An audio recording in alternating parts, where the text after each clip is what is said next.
So next is your validating admission controller. Now validating admission controllers are components that intercepts and validate your requests to create or update the resources before they are admitted to the cluster. Now in order to better understand this is more kind of a theoretical explanation. Let's better understand how this validating admission controller comes into the picture and what does its primary requirement is.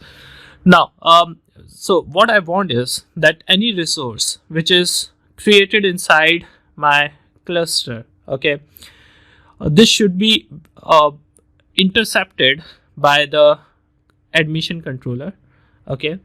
Then it should validate that the request that I'm trying to create the resource inside my cluster is the one which I intend to do. What this means? This simply means that I want to enforce certain policies. I want to put certain constraints. I want to create certain rules to ensure that the resources always adhere to the specific criteria. Okay. What this means is, for example, like suppose if I'm creating an image, okay, I want that I'm going to sign the image. Okay, this is just an example. We are going to take this in much more detail at the later point in stage when we are going to discuss about the Kubernetes, which is basically a validating admission controller. Okay, but for now you can understand like this. Suppose I'm going to create a pod and I have an image.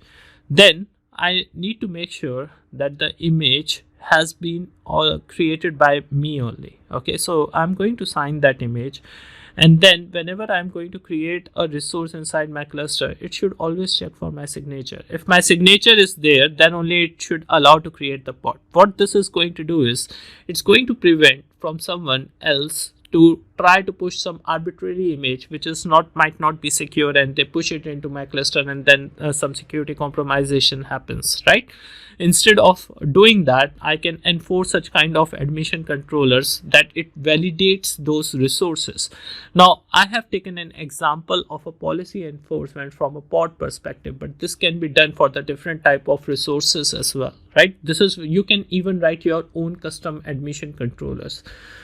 So this provides a lot of flexibility for validating how the resources are going to be created and making sure that the certain policies are always followed, or no matter what's the case. Okay, so now again there will be two aspects to it. One is that you can enforce it. If you are going to enforce it, that's kind of a hard state where you are saying that my policy should be particularly enforced properly. If it is not enforced properly, then it should not be created, right? So it's going to fail the validation. If the it fails the validation, then resource is not going to be admitted into the cluster and it's not going to be created. So suppose I try to create an image from, suppose, hello world, right? Because I might not have signed it, then it's a public image. It should not be deployed into my cluster.